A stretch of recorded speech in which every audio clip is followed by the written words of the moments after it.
Hello है नमस्ते welcome back to my channel again. और आज हम पढ़ने जा रहे हैं कॉग्निटिव साइकोलॉजी में multi store model of memory by Atkinson and शिफ्रिन।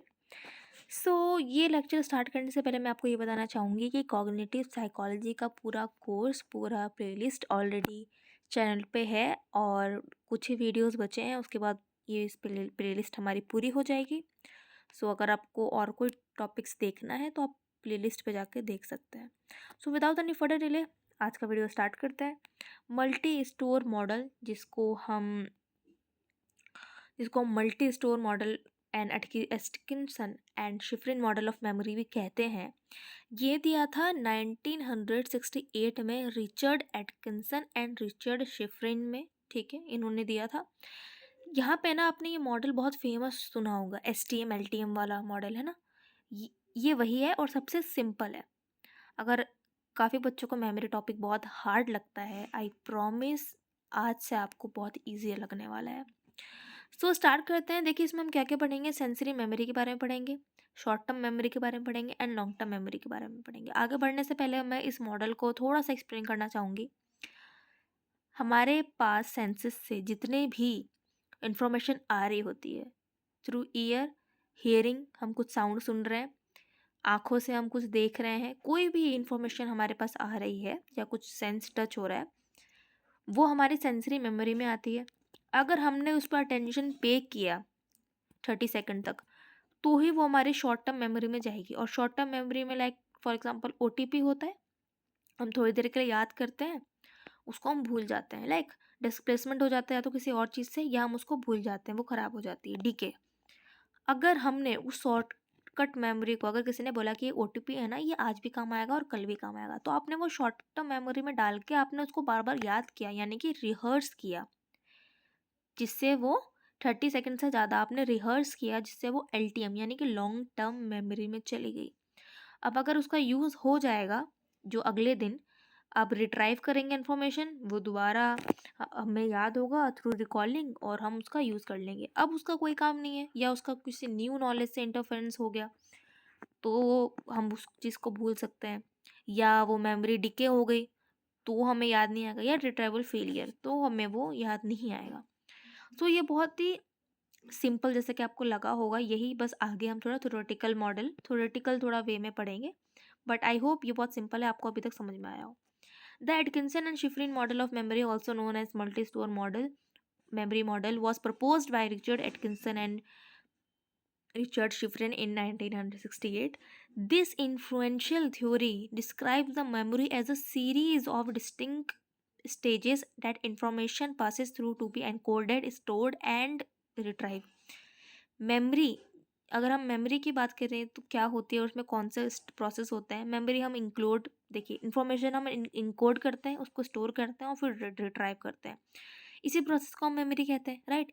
तो इसी विषय में इन्होंने क्या किया, एक सीरीज ऑफ डिस्टिंक्ट स्टेजेस बताई कि ये कुछ स्टेजेस है जिससे मेमोरी बनती है, याद होती है, right. It divides memory into 3 components: sensory memory, short term memory and long term memory. अब हम डिटेल में पढ़ते हैं कि ये सब होती क्या है। सेंसरी मेमोरी में क्या है, this is the initial stage where the sensory information from the environment is briefly retained in its raw form। raw form में हम इसको देखते हैं, आती है हमारे पास, ठीक है, ब्रीफली रिटेन्ड होती है। इसका ड्यूरेशन क्या है, बहुत छोटा, मतलब आधा सेकंड से 3 सेकंड तक ही रहता है ये। कैपेसिटी बहुत लार्ज है, क्योंकि कोई सी भी इंफॉर्मेशन आई जा रही है, राइट। 2 टाइप की मेमोरीज में बताई गई है, आइकॉनिक, जिसे हम देखते हैं from visual stimuli, and echoic from auditory stimuli. जो विजुअल वाली है वो हम आधा सेकंड में ही उसको पकड़ लेते हैं, अगर पकड़ना होता है तो, ठीक है, उतने ही टाइम तक रहता है। और सुनाई देने वाला 2 to 4 सेकेंड्स। प्रोसेस देखें तो अगर हम इस पर अटेंशन पे करें तो हम इसको शॉर्ट टर्म मेमोरी में भेज सकते हैं, अदरवाइज इट विल डिके। अब देखते हैं short term memory, STM। This is the second stage. This is the stage where information is actively processed and temporarily held. ध्यान रखिए, एक्टिवली प्रोसेस्ड होती है यहाँ पे, और टेम्पररी इंफॉर्मेशन यहाँ पे होल्ड ऑन की जाती है। कैरेक्टरिस्टिक्स देखें तो ड्यूरेशन इसका 15 से 30 सेकंड तक है विदाउट रिहर्सल, क्योंकि अगर रिहर्सल कर लेंगे तब तो वो एलटीएम में चला जाएगा, जैसे कि मैंने आपको बताया। कैपेसिटी 7 ± 2, यानी कि 5, 7 या 9 आइटम्स ही according to George Miller's law ये हम होल्ड कर सकते हैं, इसकी इतनी ही कैपेसिटी लिमिटेड है। एनकोडिंग की बात करें तो एकोटिस्टली की मतलब या तो देख के विजुअली हम इसे एनकोड कर सकते हैं। प्रोसेस में मेंटेनेंस रिहर्सल, अगर हम इसको repeating information to keep it in STM. Chunking की बात करें तो हम कैपेसिटी अगर इसकी लिमिटेड है, अगर हम इसको बढ़ाना चाहते हैं तो जैसे ये बहुत बड़ा सा, इससे मैं एग्जांपल दे रखा है, बहुत बड़ा सा एक नंबर डिजिट का पूरा आइटम है, इसको अगर हम 2 या 3 भाग में बांट दें तब हमें थ्रू चंकिंग इसे याद हो सकता है, हमें कैपेसिटी बढ़ सकती है। फेट ऑफ इंफॉर्मेशन की बात करें तो इफ इट इज़ रिहर्स और process further it will move to long term memory, and if not it is lost through decay or displacement. Long term memory की बात करें तो it this is the final stage where information is stored indefinitely. Final stage है जहाँ पे ये इसकी capacity unlimited होती है। देखिए duration potentially unlimited and capacity essentially unlimited. Encoding की बात करें तो उसमें primarily semantic based on meaning, अगर उस चीज़ का हमें मीनिंग आ जाता है थ्रू विजुअल और हियरिंग तो एनकोड होता है इससे, और लॉन्ग टर्म तक रहता है because it is long term memory. इसमें भी 2 टाइप्स की मेमोरी बताई गई है। देखिए पहले सेंसरी में कौन सी थी, एक्वाइक एंड आइकॉनिक। इसमें है एक्सप्लिसिट एंड इम्प्लिसिट, जिसे हम declarative memory and non declarative memory भी कहते हैं। डिक्लेरेटिव मेमोरी में कौन सा, एपिसोडिक जो इवेंट बेस्ड होता है। सिमेंटिक जो कि हम किसी चीज़ का मीनिंग और इंटरप्रिटेशन अंडरस्टैंड कर रहे होते हैं, समझ रहे होते हैं। इम्प्लिसिट यानी कि नॉन डिक्लेरेटिव मेमोरी में आता है प्रोसीजरल मेमोरी, जैसे हम कुछ हमारी कोई भी स्किल या habit. Explicit memory, declarative conscious recall, episodic memory events और experience, semantic memory facts and knowledge. Second one is implicit memory, non declarative unconscious recall, procedural memory skills and habits. Processes में अगर इसका देखें तो information retrieves retrieval occurs through the recall और recognition. Memory can become stronger with frequent rehearsal, इसलिए कहते हैं practice man man perfect.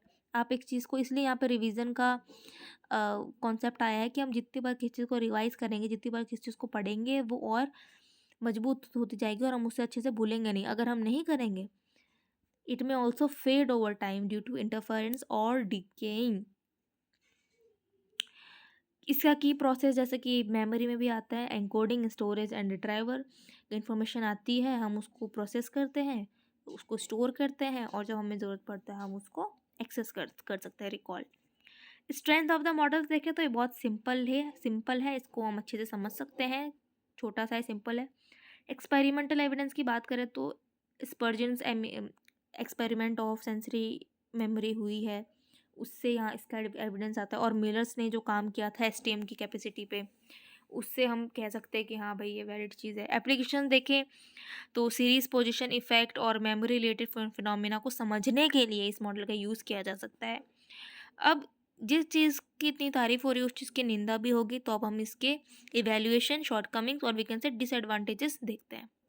If we talk about its limitations, तो देखिए ये कुछ ज़्यादा ही ओवर सिंप्लीफाई है। इतने सही, इतने कॉम्प्लेक्स टॉपिक को हम सिर्फ 3 चीज़ों में ओवर सिंप्लीफाई नहीं कर सकते हैं। ये नहीं बताता कि एसटीएम और एलटीएम आपस में इंटरेक्ट कैसे करते हैं, बस उन्होंने कहा कि रिहर्सल करेंगे और हम चले जाएंगे एलटीएम में। It does not explain how information flows by directionally between LTM and STM. Focus on rehearsal इसमें ज़्यादा हुआ है, ओवर एम्फोसाइज हुआ है। एविडेंस की बात करें तो बाद में जितनी थ्योरीज निकली है, लॉकहार्ट एंड क्रेक वाले हैं जो 1972 में हुआ था, उन्होंने बोला कि एक डेप्थ होती है प्रोसेसिंग में, इतना इजीली कोई मेमोरी रिटेंशन रिटेन नहीं हो सकता। वर्किंग मेमोरी मॉडल आई इसके बाद, जो हम नेक्स्ट वीडियो में पढ़ने वाले हैं, बैटली एंड हिच की वर्किंग मेमोरी मॉडल, जिसमें उन्होंने ना एलटीएम को रिप्लेस कर दिया है, क्योंकि ये इन्होंने भी यही कहा है कि ये इतना सिंपल कॉन्सेप्ट नहीं है, इसके अंदर ये एक डायनेमिक सिस्टम है और इसके अंदर बहुत सारे कंपोनेंट्स आते हैं। So if you talk about conclusion, despite its limitation, the Atkinson and Shiffrin model laid the groundwork for modern memory research and remains an essential framework in cognitive psychology, क्योंकि यहीं से मॉडल्स का बनना और उसके ऊपर और क्रिटिसाइज करते करते करते करते डेवलपमेंट होती गई और अदर मेमोरीज बनती गई। तो thank you so much for watching. मिलते हैं अगले वीडियो में। Bye bye.